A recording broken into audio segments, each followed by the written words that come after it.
আমরা তো শিয়ালের সাথে কিছুতেই পেরে উঠছি না। ও ঢের লেখাপড়া জানে, তাতেই খালি আমাদেরকে ফাঁকি দেয়। আমি মূর্খ লোক, তাই তাকে আটতে পারি না। সারা জীবনই ঠকে গেলাম। কিন্তু আমি চাই না তোদের জীবনটাও এমন হোক। তাই আমি অনেক চিন্তা ভাবনা করে ঠিক করেছি তোদের 7 জনকে শিয়াল পণ্ডিতের পাঠশালায় পড়ালেখা করতে দিয়ে আসব।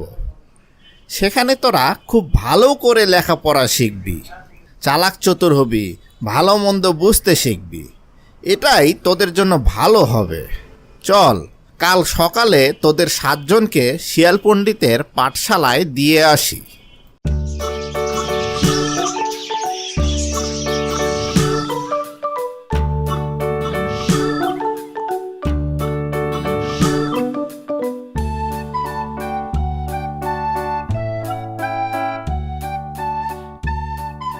শিয়াল পণ্ডিত, শিয়াল পণ্ডিত, বাড়ি আসো। কে এলো এত সকালে? যাই গিয়ে দেখে আসি। কি ভাই, কি মনে করে? ভাই, এই আমার ছেলে 7টাকে তোমার কাছে এনেছি। মূর্খ হলে করে খেতে পারবে না, তাই তুমি যদি এদেরকে একটু লেখাপড়া শিখিয়ে দাও। সে আর বলতে, আমি যত বড় পণ্ডিত, 7 দিনে 7 জনকে পড়িয়ে পণ্ডিত বানিয়ে দেব। তুমি কোনো চিন্তা করো না। তুমি তোমার ওই 7টা ছানাকে আমার এখানে রেখে যাও। তোমার কথা শুনে আমি খুব খুশি হলাম। তাহলে আমার ছানা 7টা তোমার কাছে থাকলো, আমি বাড়ি চললুম। আর রোজ এসে একবার করে ওদেরকে দেখে যাব।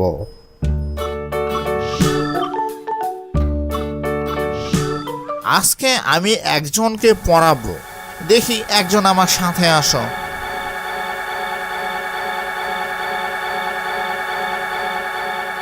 পড়ো তো বাবু। কানা খানা গানা ঘানা, কেমন লাগে কুমির ছানা। কানা খানা গানা ঘানা, কেমন লাগে কুমির ছানা।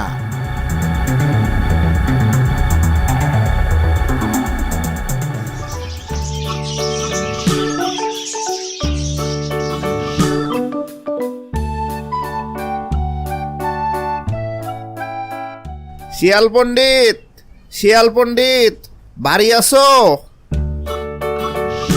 আমার ছানাগুলো কেমন লেখাপড়া করছে? কই তাদেরকে ডাকো, একবার দেখা করে যাই।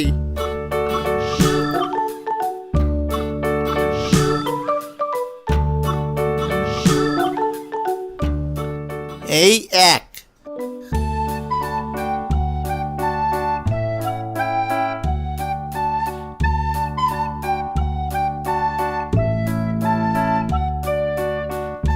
এই 2,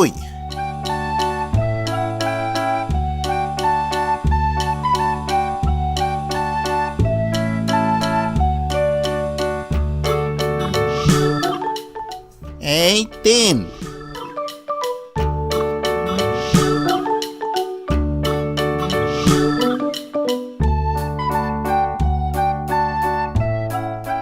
এই 4,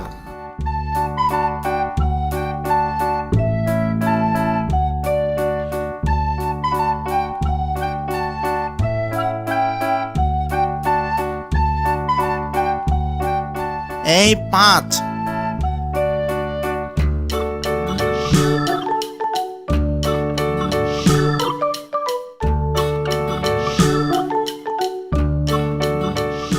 এই 6। 6টা তো দেখালে, আর একটা কোথায় পাবে? আরে ধুরো, এদের শেষটাকে আবার নিয়ে গিয়ে দেখাবো। বোকা কুমির বুঝতেই পারবে না।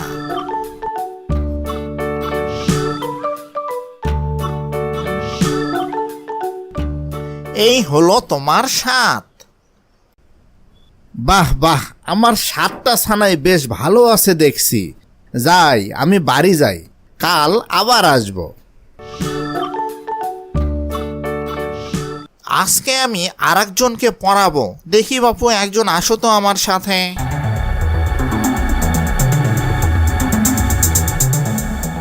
করো তো বাপু। কানা খানা গানা ঘানা, কেমন লাগে কুমির ছানা। কানা খানা গানা ঘানা, কেমন লাগে কুমির ছানা।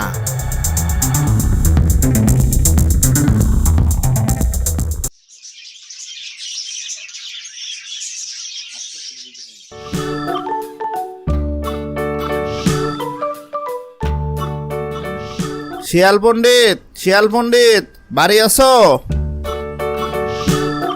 আমার ছানাগুলো কেমন লেখাপড়া করছে, কই তাদেরকে ডাকো, একবার দেখা করে যাই।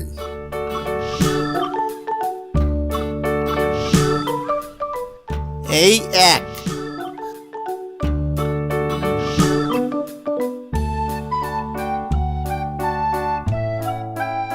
এই দুই,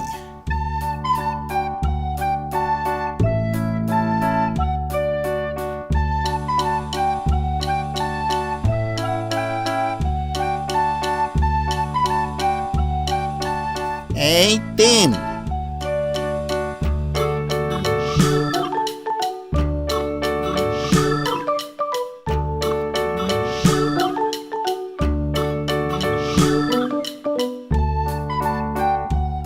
এই চার,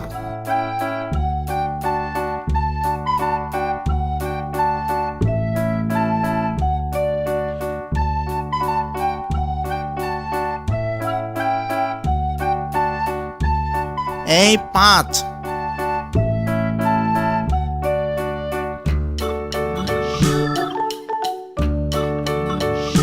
পাঁচটা তো দেখালে, আর দুটা কোথায় পাবো? আরে ধুনো, এদের শেষটাকে আর দুইবার নিয়ে গিয়ে দেখাবো, বোকা কুমির বুঝতেই পারবে না।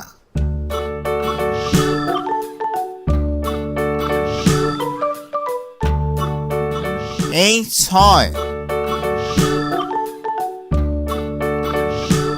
আর এই হলো তোমার সাত।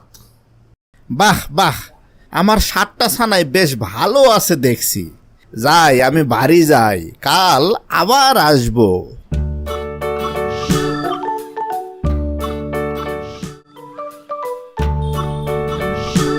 এভাবে শিয়াল প্রতিদিন একটি করে কুমির ছানা খেয়ে ফেলে। খেতে খেতে যখন মাত্র একটি অবশিষ্ট থাকলো, সেটিকে সে 7 বার নিয়ে গিয়ে কুমিরকে দেখালো। এই হলো তোমার 7।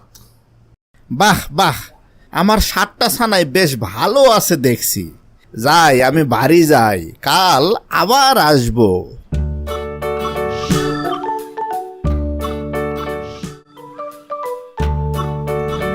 আজকে আমি তোমাকে পড়াবো। পড়ো তো বাপু। কানা খানা গানা ঘানা, কেমন লাগে কুমির ছানা। কানা খানা গানা ঘানা, কেমন লাগে কুমির ছানা। রোজ তুমি একটি করে ছানা খাও, আর কুমির এলে তাকে ফাঁকি দিয়ে ভোলাও, কিন্তু আজ তো সব ছানা শেষ। এখন উপায়? কুমির এলে দেখাবে কি? ছানা না দেখতে পেলে তো অমনি আমাদের ধরে খাবে। আমাদের পেলে তো ধরে খাবে। নদীর ওপারের বনটা খুব সুন্দর, চলো আমরা ওইখানেই যাই, তাহলে কুমির আর আমাদের খুঁজে বের করতে পারবে না।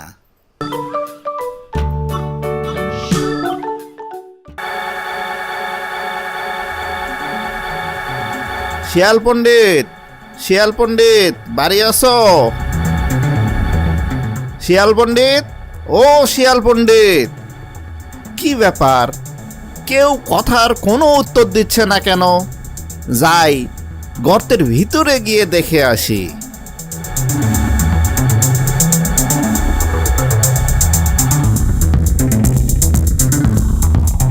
শিয়ালও নাই, শিয়ালিনীও নাই, কই গেল সব?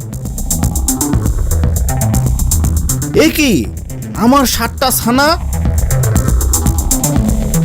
দেখি বদমাইশটা বাহিরে আছে নাকি।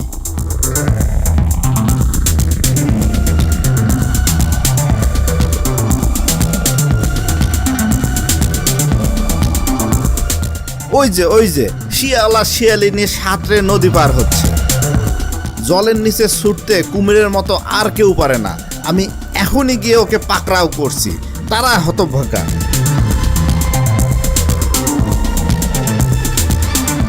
শিয়ালিনী শিয়ালিনী, আমার লাঠি গাছা ধরে কে যেন টানাটানি করছে।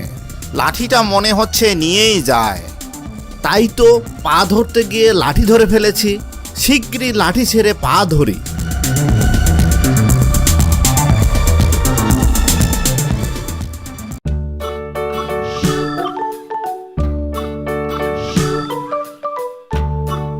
শিয়ালকে কোথায় না খুঁজে বেড়াচ্ছি, কিন্তু সে বড্ড চালাক, তাই তাকে ধরতেই পাচ্ছি না।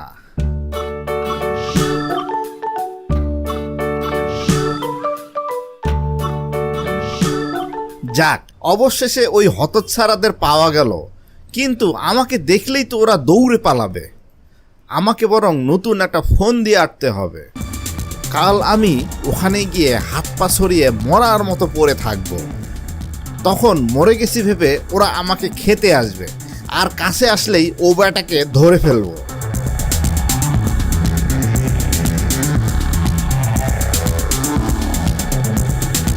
মরে গেছে, চল খাই গে। দেখি একটু টেস্ট করে। না, এটা দেখছি বড্ড বেশি মরে গেছে। এত বেশি মরাটা আমরা খাই না। যেগুলো একটু নড়াচড়া করে আমরা সেগুলোই খাই। একটু নড়িচড়ি, নাইলে তো ওরা খেতে আসবে না। ওই দেখো, লেজটা নড়ছে। তুমি তো বলেছিলে মরেই গেছে। বড্ড ফাঁকি দিলে তো। আচ্ছা, এর পরের বার তোমাদের দেখাবো।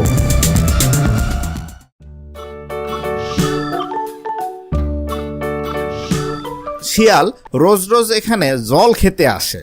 কাল এখানে জলের নিচে লুকিয়ে থাকবো। জল খেতে আসলে ও বেটাকে ধরে ফেলবো।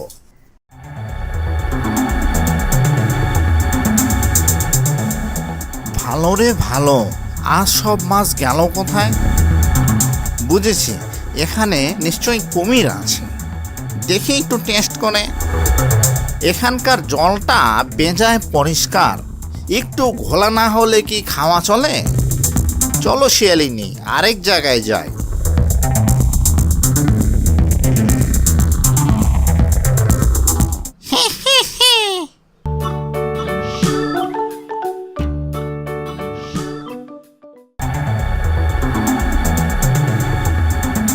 আগের বার পানির নিচে ছিলাম তো টের পেয়ে গিয়েছিল।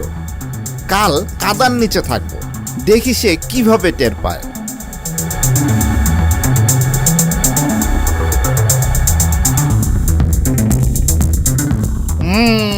মনে হচ্ছে ওখানে কুমির আছে। দেখি একটু টেস্ট করে। ওখানে কাঁকড়া নেই, থাকলে দু একটা ভাসতো।